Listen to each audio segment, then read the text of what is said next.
Hello there and welcome back to my channel. If there's anything teachers are used to, it's terms and phrases being abbreviated with letters and acronyms. And lately, there are two letters that seem to be everywhere: AI.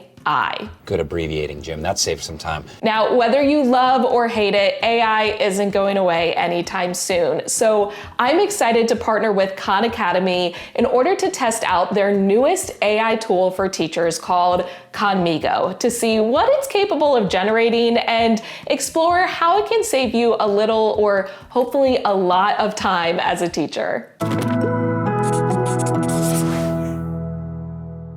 If you're not familiar with Khan Academy, they are a nonprofit that offers thousands of free videos, articles, and practice problems for just about every standard, which makes it an incredibly powerful resource for teachers, students, and families. If you haven't already, you can head to KNHANMIGO.com to browse all of the free content completely ad-free. You can browse their courses by grade, subject, or even standard, organized by state and territory, all the way from pre-K through college. The courses all have guided lessons with instructional videos, practice questions, activities, and even quizzes.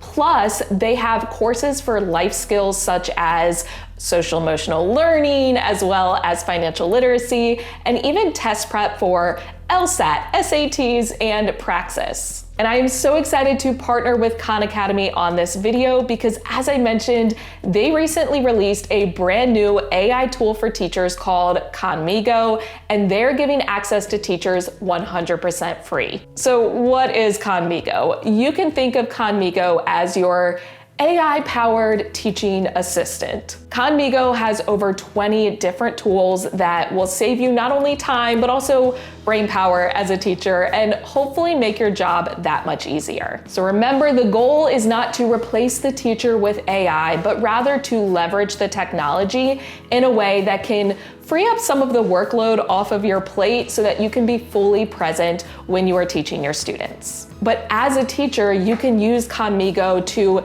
generate engaging lesson hooks or draft communications for multilingual families or even create rubrics. And again, Khanmigo is 100% free for teachers. Now, in order to responsibly adapt AI for education, Khanmigo is currently not available for students under the age of 18 unless you have a district-wide implementation or that student is granted access by their parent or family. So as a teacher, you're not able to add students to your account unless you have that district-wide implementation. However, Khanmigo does offer paid subscription models for families and students on a monthly or yearly basis. So if you are not a teacher, but you are interested in using Khanmigo for yourself in order to get private tutoring or personalized feedback, or you would like to use it with your child, I will leave the information for that down below in the description box. Now, since this is a brand new tool, I thought it would be fun to test it out in real time with you and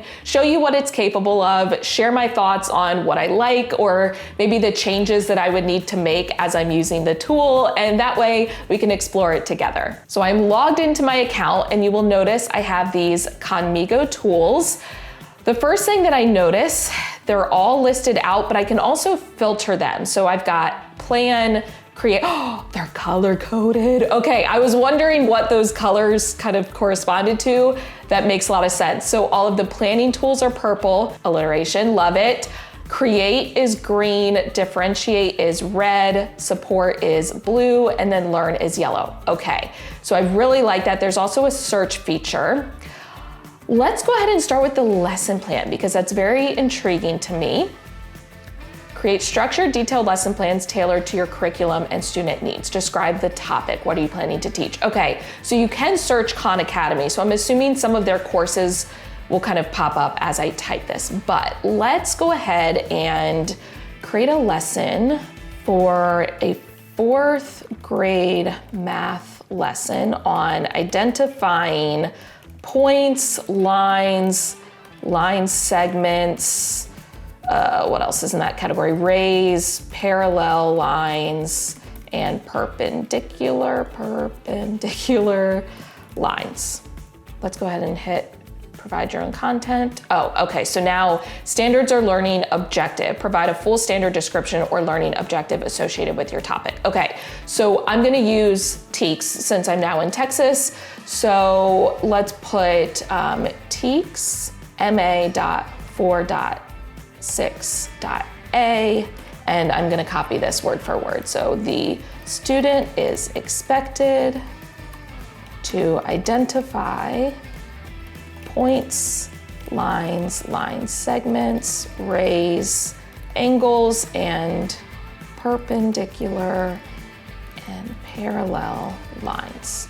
Okay, notes. Add any details about the topic or teaching tools you'd like to use. Manipulatives. And maybe I'll put in here, students know the definitions of the terms but need to practice identifying them in real world applications. Ooh, I'm gonna say in isolation and real world applications. So I'm thinking this would be a lesson I would do after I've already introduced the vocabulary to my students and now they're just practicing with identifying. Okay, let's go ahead and create lesson plan. And we're just gonna let it do its thing. It is writing, going to town. I'm gonna leave it for a few seconds, and once it seems like it's done, we'll give it a little look over.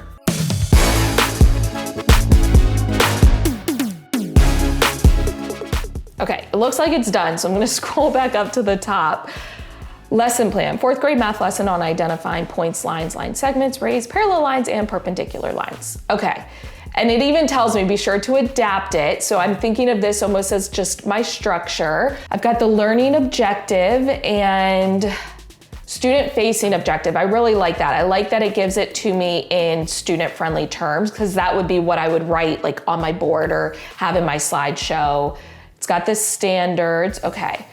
So we've got a warm up, begin with true or false, to activate prior knowledge, which makes sense. I don't love this as a lesson introduction, though I feel like it's kind of boring, but there's another tool that we can use to jazz it up. We'll come back to that.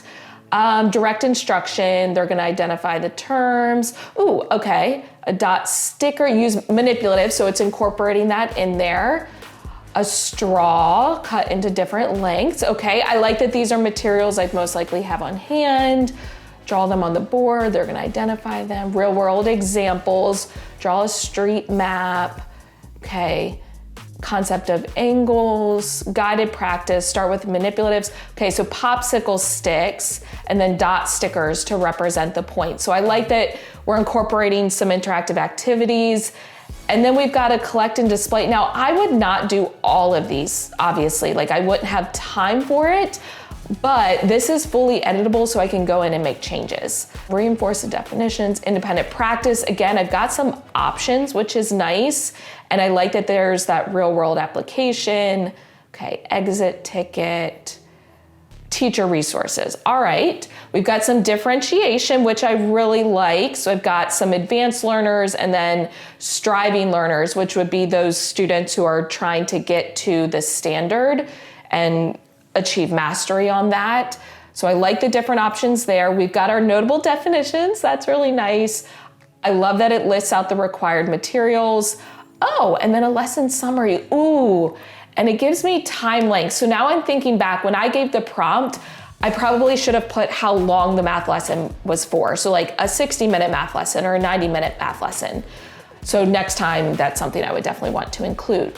But because I mentioned that this is fully editable, I love that I can go in and customize this. So for example, I might take out lesson plan. Maybe this is part of like Unit 5, Lesson 2. I don't know, I'm just making that up.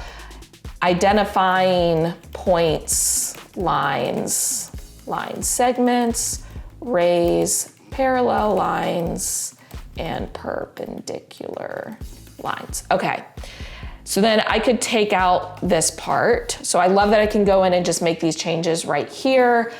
Lesson objective, like that's all good. Maybe instead of calling it student facing objective, I call it like just student objective. So I can change that wording to fit however I, refer to it. Learning activities warm up. Okay, so this is where I said that I don't love this because it's not super engaging, but there are other tools that I can use to jazz this up. What's jazz hands? So here's what we're gonna do.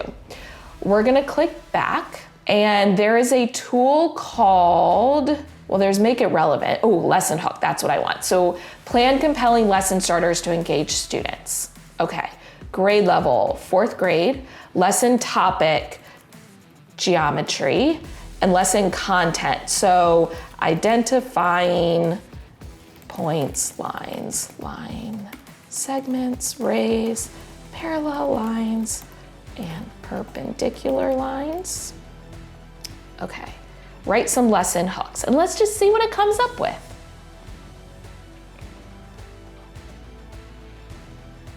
Ooh, okay, students can use string and thumbtacks. 4th graders would probably be okay with thumbtacks, right?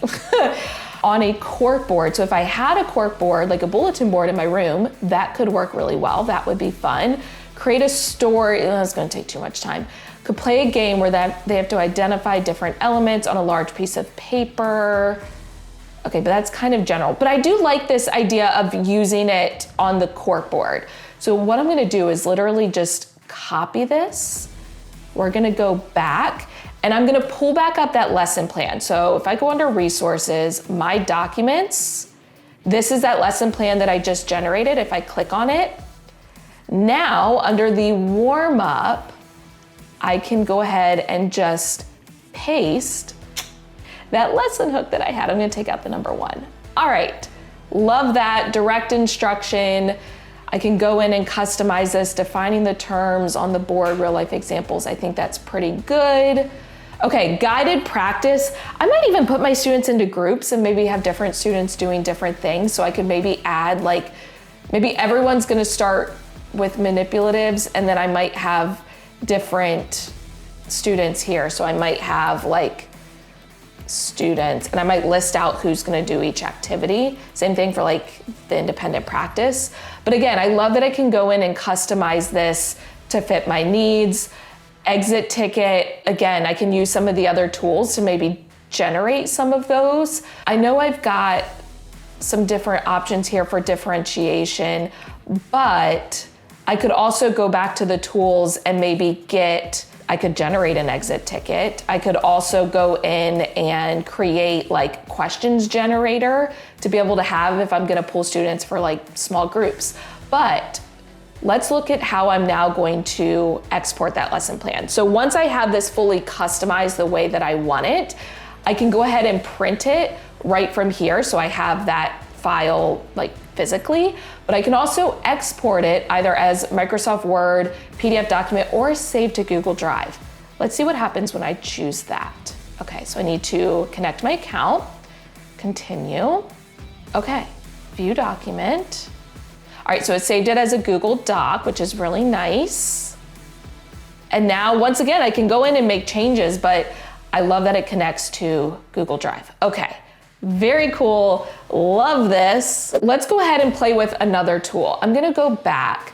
I am really intrigued by this rubric generator because rubrics were the bane of my existence in the classroom. They're so time consuming when you have to create them from scratch. So let's see how this works.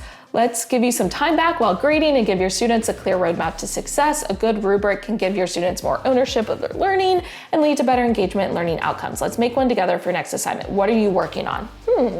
Let's say a 4th grade writing assignment on the best pizza topping.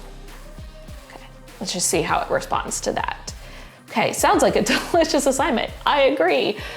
Okay, scroll back up. Let's start by thinking about the most important aspect of the student's work. Here are a few possible criteria we could consider for a writing assignment: content, organization, support, language use, creativity. Do any of these criteria resonate with you? So I'm gonna say yes. Let's say for this assignment, I'm really focusing on the content and organization.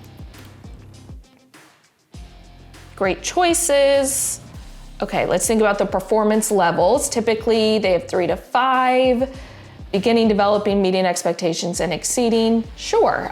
So let's maybe do, beginning, developing, meeting. Yeah, we're just gonna go with that.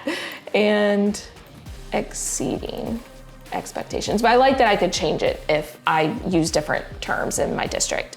Okay, let's start with the first criteria. Content. Here's a draft of what each level could look like. Do they look good, or do you want to make any changes? Nope. Those look good. Of course, I could go in and customize this, but for sake of time, we're just gonna go with that. Okay, organization. Do I wanna make any changes? Yes, change the beginning level to say that the essay is not organized. Like maybe I want that terminology. Okay, the essay is not organized, ideas maybe.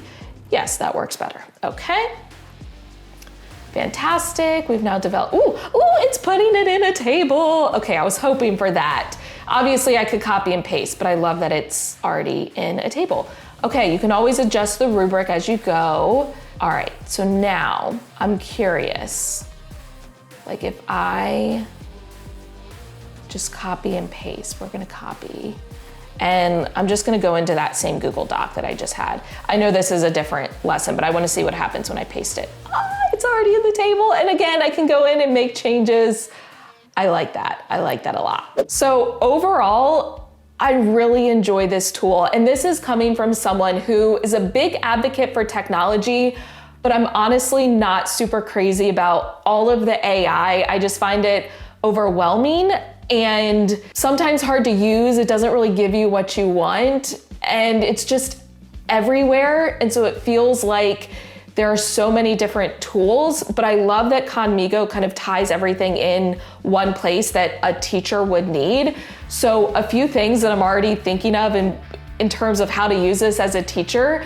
I think it's a great resource for generating ideas, whether that's getting the basic structure of your lesson plan, or as you saw, getting an engaging lesson hook, or making the content more relevant to your students.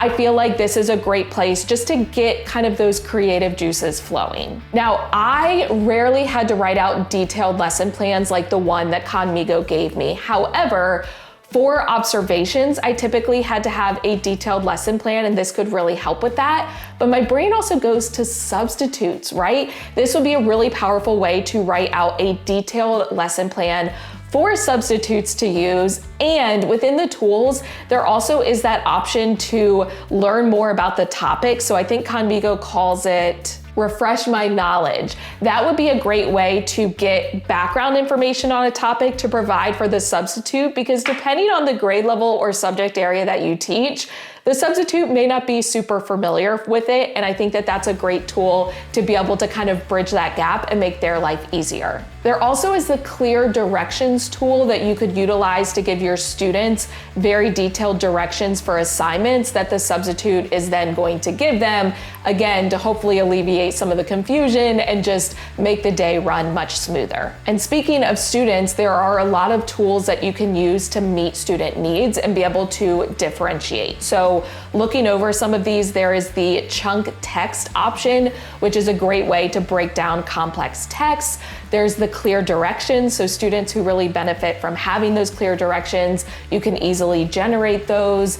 You've got the leveler tool, which will adjust the complexity of a text. You've got make it relevant, and also those engaging lesson hooks, so you can really tie in student interests. You can generate multiple assessments and exit tickets based on student levels and skills. You can generate report card comments to be able to give that feedback. You could have different rubrics.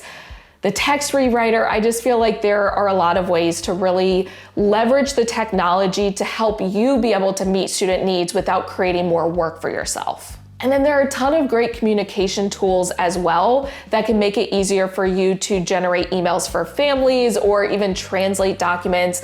As I mentioned, there is that text rewriter, you've got those report card comments, letter of recommendation, you've got class newsletters. So you can get those draft copies of the communication, still go in and personalize it, but it at least helps you get started and makes your life easier.